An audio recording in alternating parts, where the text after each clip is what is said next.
Num país cercado por mar azul turquesa, tem gente que só vê o oceano por trás de muro, placa de propriedade privada e cobrança em dinheiro vivo. Hoje, o belo mundo te leva para conhecer a Jamaica proibida, o paraíso que o próprio povo só pode usar pagando. Número 1. Localização e dados gerais. Nossa viagem hoje segue direto para o azul mais famoso do Caribe. A Jamaica, uma ilha montanhosa que fica ali entre Cuba e o Haiti, num daqueles trechos do mapa onde a geografia parece feita sob medida para cartão postal. Muita gente conhece o país por causa da música. Afinal, é daqui que veio Bob Marley, o rosto mais universal do reggae e um dos artistas mais influentes do século XX. Mas a Jamaica não vive só de ritmo. Ela é um caldeirão de sabores, crenças e histórias que atravessam séculos. A culinária, por exemplo, tem um símbolo que aparece em faixa, quiosque, placa improvisada e barraca de rua: o jerk. Nesse modo de preparo, frango, porco ou peixe passam por uma mistura de temperos fortes, picantes e perfumados. Depois, vão para tambores de metal, onde assam devagar, soltando aquele aroma defumado que toma conta do quarteirão inteiro. E já que estamos falando de tradição, outra bebida faz parte da paisagem jamaicana desde muito antes de virar souvenir de turista: o rum. A ilha é um dos maiores produtores do mundo e, proporcionalmente, tem uma das maiores concentrações de bares especializados na bebida por quilômetro quadrado. Durante séculos, o rum apareceu na vida cotidiana de formas bem curiosas. Foi moeda, remédio improvisado, anestésico e até espanta-demônios, como muita gente dizia. Essa fama percorreu os mares pelo boca a boca dos piratas do Caribe. Os navios que cruzavam a região levavam barris da bebida para animar tripulações, negociar mantimentos ou amenizar ferimentos. É por isso que essa música aqui, onde o refrão é "Yo-ho-ho and a bottle of rum", acabou grudada na cultura pop, aparecendo em filmes, séries e histórias de aventura. Mas, apesar de toda essa mistura de música, comida e lendas, nada representa tanto a Jamaica quanto suas águas. São pouco mais de 11.000 quilômetros quadrados de território, cercados por 1.022 quilômetros de litoral, uma sequência de praias claras, falésias recortadas e recifes que fizeram o mundo inteiro olhar para cá como sinônimo de férias perfeitas. Quem nomeou a ilha foram os povos indígenas taínos. Eles chamavam esse pedaço de terra de Chaimaca, expressão que costuma ser traduzida como terra de madeira e água. E verdade seja dita, não existe descrição melhor para o que você encontra aqui: verde intenso por dentro e azul cristalino por fora. Um dos cenários que sempre chama a atenção é a Blue Lagoon, em Port Antonio. O lugar ficou mundialmente conhecido pelo filme A Lagoa Azul, mas para os jamaicanos, a fama veio muito antes disso. Por décadas, circulava a ideia de que a lagoa não tinha fundo. A verdade é que ela chega a cerca de 60 metros de profundidade, muda de cor conforme a luz e mistura correntes frias e quentes que tornam o mergulho uma experiência bem diferente do resto da ilha. A costa norte guarda outro clássico que muita gente coloca no topo da lista de passeios: a Dunn's River Falls, em Ocho Rios. As quedas d'água descem por degraus de pedra e formam piscinas claras no caminho, um cenário que virou marca registrada da região. E a força desse lugar no cinema só aumentou. Dr. No, o primeiro filme do agente secreto mais famoso do mundo, usou essa área como pano de fundo e acabou eternizando Ocho Rios no imaginário de quem assistiu. Muita gente lembra da cachoeira, mas o momento mais famoso nasceu ali perto, na praia Laughing Waters. É ali que Ursula Andress aparece caminhando de biquíni, enquanto James Bond, vivido por Sean Connery, observa a personagem. Ela canta Under the Mango Tree e a paisagem completa o resto, porque é aquele tipo de trecho da ilha que, mesmo sem filtro, parece cena pronta de filme. Aliás, tem um motivo para tanto filme nascer aqui. O escritor Ian Fleming criador de James Bond, morou por anos na Jamaica. Ele escreveu grande parte dos romances do espião mais famoso do mundo na ilha, e vários deles trazem a paisagem jamaicana como pano de fundo, do mar turquesa às colinas cobertas de vegetação.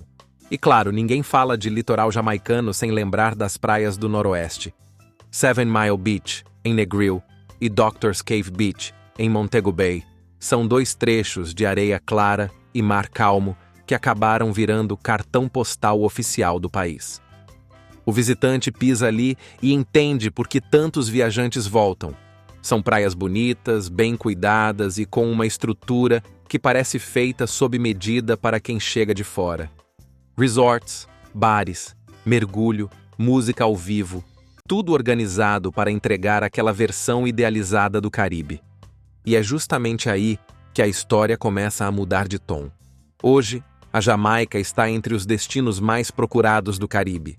Só em 2024, mais de 4 milhões de turistas passaram pela ilha, movimentando mais de 4 bilhões de dólares. O setor responde por algo perto de 1/3 da economia e sustenta uma parte enorme dos empregos, diretos e indiretos. De longe, o quadro parece perfeito. Um país pequeno, bonito, conhecido pelo clima acolhedor, recebendo viajantes do mundo inteiro e vivendo do turismo com um sorriso no rosto. Só que basta se afastar alguns metros dos hotéis à beira-mar para perceber que existe outro lado. Um que não aparece em catálogo, nem em foto promocional e muito menos nos vídeos coloridos das agências de viagem. É nesse ponto que a Jamaica real começa a aparecer. Número 2. De colônia a vitrine. Por séculos, a Jamaica viveu sob o domínio de outros. Primeiro dos espanhóis, que chegaram no século XVI e deixaram pouco dos povos originários. Depois dos britânicos, que tomaram a ilha em 1655 e transformaram o território em uma enorme produtora de açúcar baseada no trabalho de africanos escravizados. A escravidão terminou no século XIX, mas a estrutura de poder permaneceu inalterada por muito tempo. A independência formal só veio em 1962, e mesmo assim, a Jamaica continuou ligada à antiga metrópole como parte da Commonwealth, ainda reconhecendo o monarca britânico como chefe de Estado. Esse passado colonial deixou marcas profundas, e uma delas continua guiando o que acontece no litoral até hoje. Em 1956, quando o país ainda não tinha autonomia plena, foi criada a Beach Control Act, a Lei de Controle das Praias. O texto dizia que todo o litoral pertencia ao Estado e que ninguém podia chegar ao mar sem autorização oficial. À primeira vista, parecia uma forma organizada de administrar a costa. Só que o tempo mostrou que aconteceria o contrário. O que deveria proteger o uso coletivo acabou se transformando em uma ferramenta que permitiu a entrega de faixas inteiras de areia a hotéis, condomínios e resorts que foram ocupando a orla ao longo das décadas seguintes. Até aí, nada muito diferente do que acontece em outros destinos do Caribe. Lugares como Punta Cana e Cancún estão cheios de resorts e, mesmo assim, conseguem dividir a areia com quem mora nas cidades vizinhas. Existem praias privadas nesses países, é verdade, mas são exceções. O problema na Jamaica é justamente o oposto. Aqui, a exceção é a praia que ainda permite o uso pelos moradores locais. Número 3. O negócio milionário. Hoje, organizações jamaicanas que acompanham o acesso ao litoral trabalham com um número que revela a dimensão do problema.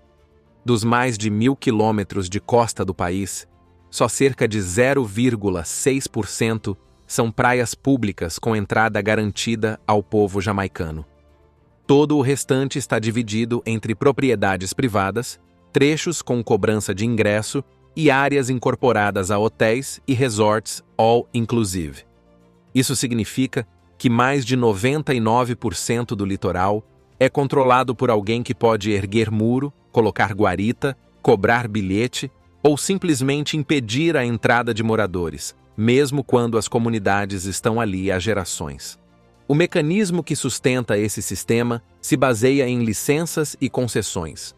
Um grupo empresarial recebe permissão para explorar um trecho de praia, ergue seu complexo turístico e, a partir desse momento, define quem entra, quem sai, que barco pode ancorar e até quem tem autorização para vender peixe no entorno. O Estado, em teoria, ainda poderia declarar certas praias como áreas públicas ou reverter trechos ao domínio comum. Na prática, isso envolve processos longos, indenizações altas e confrontos diretos com grandes investidores. Enquanto as disputas jurídicas se arrastam, o impacto aparece no cotidiano. Relatórios recentes mostram que algo em torno de 40% de tudo que o turismo arrecada fica de fato no país. O restante vai embora em lucros enviados a matrizes estrangeiras, importação de bebidas e alimentos, contratos internacionais e pagamento de dívidas. A economia cresce, mas a maior parte da renda não permanece na ilha. E o efeito sobre a população é imediato. Pescadores que puxavam o barco direto da areia agora encontram muros e placas de uso exclusivo para hóspedes. Famílias que frequentavam a mesma enseada por décadas descobrem que precisam pagar ingresso para tocar na areia. Caminhos tradicionais até o mar desaparecem e a vida comunitária muda junto com eles. Mesmo assim, o governo celebra metas ambiciosas. Até 2030, a previsão é de 10 mil novos quartos de hotel, muitos deles erguidos exatamente nas faixas mais desejadas da costa. Para quem vive do turismo formal, isso significa emprego e renda. Para quem vive da pesca artesanal ou enxerga a praia como parte da própria identidade, a sensação é bem diferente. Parece que a ilha foi sendo vendida aos poucos e que, em vários trechos, o jamaicano virou visitante dentro da própria casa. Número 4. Praias cercadas. Um dos casos que mais mexeram com o país aconteceu em Miami Bay, na costa norte. Durante décadas, a praia tinha o cenário clássico de vila jamaicana, com barcos de pesca coloridos, crianças correndo pela areia e famílias que usavam aquele trecho de mar como extensão da própria casa. Em 2020, a área foi vendida para um empreiteiro local associado à construção de um novo resort. Pouco depois, uma parede de cimento apareceu no caminho e o acesso direto da comunidade foi interrompido. Quem antes empurrava o barco descalço até a água passou a encontrar portão, segurança e a notícia de que aquela faixa de areia agora fazia parte de um empreendimento milionário.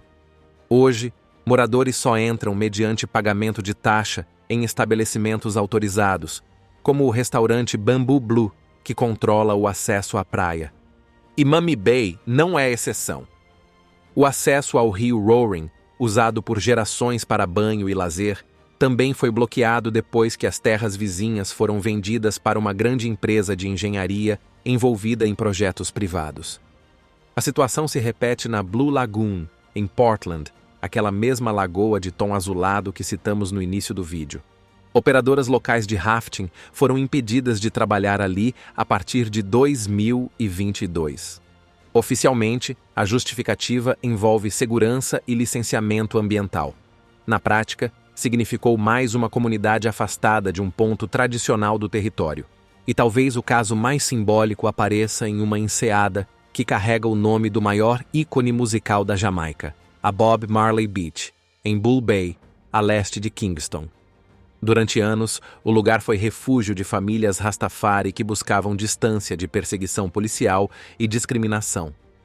Bob Marley frequentava a área, criava música ali e, com o tempo, a praia ganhou um significado de resistência e pertencimento. Nos últimos anos, porém, um projeto de resort de luxo estimado em 200 milhões de dólares começou a avançar sobre a região. Moradores e ativistas recorreram à justiça para tentar garantir que o acesso continuasse público. Mas não adiantou. Nesses casos, o dinheiro sempre fala mais alto. Em 2023, uma decisão judicial autorizou os desenvolvedores a seguir com a obra e reacendeu o temor de que a praia acabe cercada por um empreendimento voltado a turistas de alto poder aquisitivo, enquanto quem construiu a história do lugar fique do lado de fora. Número 5. Resistência. Claro que muita gente não aceitou esse cenário de braços cruzados. Ao longo dos últimos anos, movimentos locais passaram a se organizar com mais intensidade. O Jabebem, que é uma organização que reúne moradores e lideranças comunitárias, virou uma das vozes mais presentes nesse debate. Eles usam a própria Beach Control Act, criada no período colonial, para contestar decisões do governo e pressionar pela ampliação de áreas com acesso público garantido. Atualmente, existem pelo menos 5 ações importantes em andamento para proteger trechos conhecidos da ilha e que tentam garantir que o povo jamaicano não seja afastado de lugares que sempre fizeram parte da vida cotidiana das comunidades. Algumas vitórias já apareceram ao longo da costa. A praia de Winifred, no leste da ilha, também tinha sido alvo de planos de desenvolvimento e cobrança pesada de entrada. Depois de anos de mobilização e uma longa batalha judicial, veio a confirmação do direito público de acesso. A decisão obrigou o governo a reconhecer o uso tradicional da comunidade e virou um símbolo de que a resistência pode funcionar. Além da via jurídica, existe um movimento que atua pelo lado econômico. Ativistas e moradores incentivam os visitantes a escolher negócios de jamaicanos em vez de resorts que fecham completamente o litoral. Hotéis pequenos, chalés familiares, pousadas locais e restaurantes administrados pela própria comunidade recebem esse apoio. Para o turista, a mudança é quase imperceptível. Para quem vive na região, faz toda a diferença. O dinheiro gasto no café da manhã, no jantar ou no passeio de barco circula dentro da economia local em vez de desaparecer em grandes grupos internacionais. Depois do furacão Melissa, essa discussão ganhou ainda mais força. A destruição causada pela tempestade deixou claro como grandes resorts conseguem se recuperar rapidamente, enquanto pequenas comunidades costeiras enfrentam semanas ou até meses de dificuldade sem renda, água potável ou energia. Quanto mais concentrado é o modelo de turismo, mais vulnerável fica quem sustenta a base dessa cadeia. Número 6. Futuro. Mudar essa realidade não acontece da noite para o dia. Revogar a lei de controle das praias, por si só, não derruba os portões que já existem. Muitas delas foram licenciadas, vendidas ou incorporadas a resorts de forma totalmente legal ao longo das últimas décadas. Hoje, esses trechos são tratados como ativos milionários e fazem parte de contratos longos e complexos. Um caminho possível seria o Estado retomar áreas estratégicas e declarar alguns trechos como praias de uso público. Isso poderia envolver a compra de faixas prioritárias, a reversão de áreas com forte valor cultural ou a criação de corredores obrigatórios de acesso livre nas renovações de licenças. Nenhuma dessas alternativas é barata. Todas exigem negociação, indenizações e capacidade política para enfrentar interesses poderosos. É justamente nesse ponto que surge o receio de colocar o país em risco financeiro se tudo for feito de uma vez. Outra ideia discutida por ativistas e acadêmicos é buscar referência em modelos adotados em países como a Noruega, onde existe o princípio do Allemannsretten, que permite a qualquer pessoa caminhar e circular por áreas naturais, incluindo trechos de costa, desde que a natureza seja respeitada. Adaptar algo semelhante à realidade jamaicana significaria criar uma legislação que reconheça o mar como bem comum, impedindo que a orla seja bloqueada de forma absoluta, mesmo quando há hotel ou condomínio ao redor. O futuro da Jamaica depende de escolhas difíceis. O turismo cresce e traz renda. Ao mesmo tempo, o acesso ao litoral diminui e afasta moradores do que sempre fez parte da vida cotidiana das comunidades. No fim das contas, a dúvida que paira sobre a ilha não está nas metas de novos hotéis. Está na resposta que ainda não veio. Quem vai conseguir colocar o pé na areia daqui a 20 ou 30 anos? E aí, você acha que um país-ilha deveria ter seu litoral cercado assim? Pagaria para entrar numa praia sabendo que o vizinho de rua daquele lugar não pode nadar ali desde criança? Conta pra gente nos comentários. E claro, se você gostou desse vídeo, deixa o like, se inscreve no canal e ativa o botão de hype. Isso ajuda esse conteúdo a chegar em mais gente e a mostrar realidades que muitas vezes ficam invisíveis no mapa. E se você quiser saber mais sobre a Jamaica, a gente tem um vídeo exclusivo aqui no canal só sobre ela. Lá, a gente mergulha nas curiosidades mais impressionantes desses lugares. E olha que não faltam. Quer entender melhor? O link está na descrição. Corre lá depois para conferir. A gente se vê no próximo vídeo.